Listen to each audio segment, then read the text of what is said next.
I went to the woods because I wished to live deliberately, to front only the essential facts of life, and not, when I came to die, discover that I had not lived.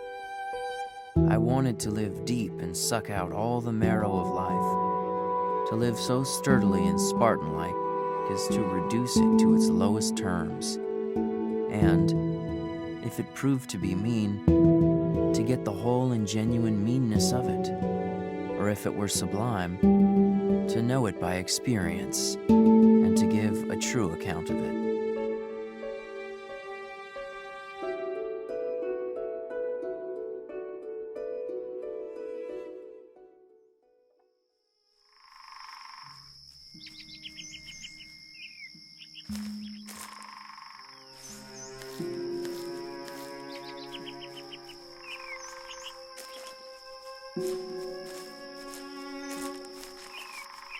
When I wrote the following pages, or rather the bulk of them, I lived alone in the woods, a mile from any neighbor, in a house which I had built myself, on the shore of Walden Pond, in Concord, Massachusetts, and earned my living by the labor of my hands. When I first took up my abode in the woods, my house was not finished. It was a pleasant hillside where I worked, covered with pine woods, through which I looked out on the pond, and a small open field in the woods where pines and... July 4th, 1845. Dearest Henry, congratulations on the start of your experiment. I hope that the work goes well and the ideas are fruitful. Mr. Emerson says you are intent to devour yourself in our woods, but I hope that you will remember to take good care and keep yourself well. Mother worries, as do I. Your loving sister, Sophia.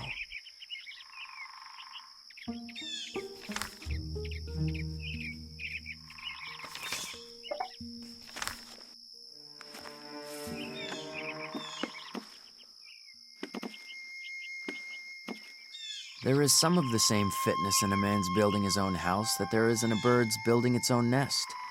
Who knows but if men constructed their dwellings with their own hands and provided...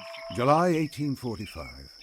My dear Henry, Mr. Emerson has assisted my family in acquiring a house near Concord, and there we are now, writing and living like philosophers, which is to say, with little but happily. I will visit you soon and bring Mr. Garrison of the Liberator. We have all been so inspired by his earnest and unequivocal writings regarding the moral stain of slavery on our nation. Perhaps he will speak at our Lyceum on the topic. Yours truly, A. Bronson Alcott.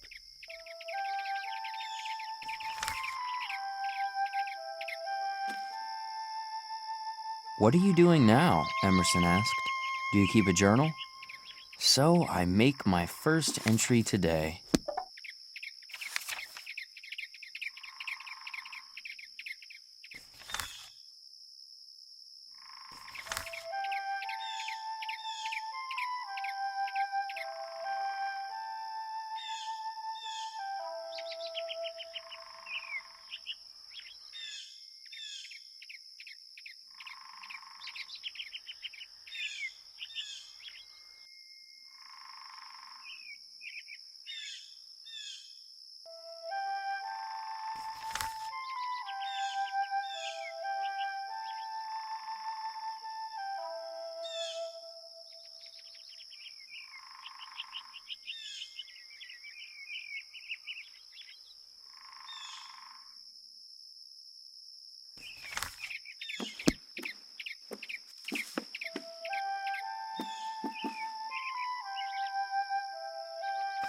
July, 1845.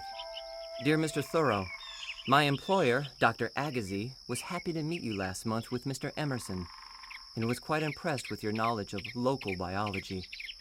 He wonders if you might be able to provide some specimens for him to use in his work. Dr. Agassiz would gladly come to Concord to collect such specimens himself, but is drawn away by numerous and pressing engagements. If you are amenable to this idea, we will soon send you requests for these items and are happy to pay you for your trouble. Sincerely, James Elliott Cabot, Assistant to Dr. Agassiz, Harvard University.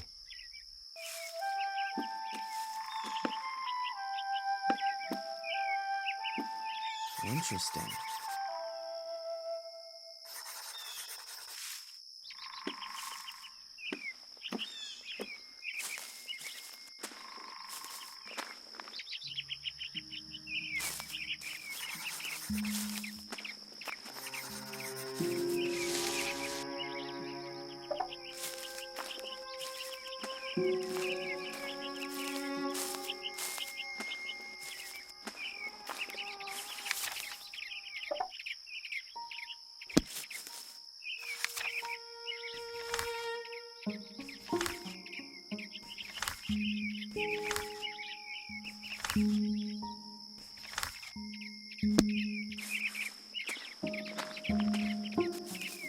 My residence was more favorable not only to thought, but to serious reading than a university.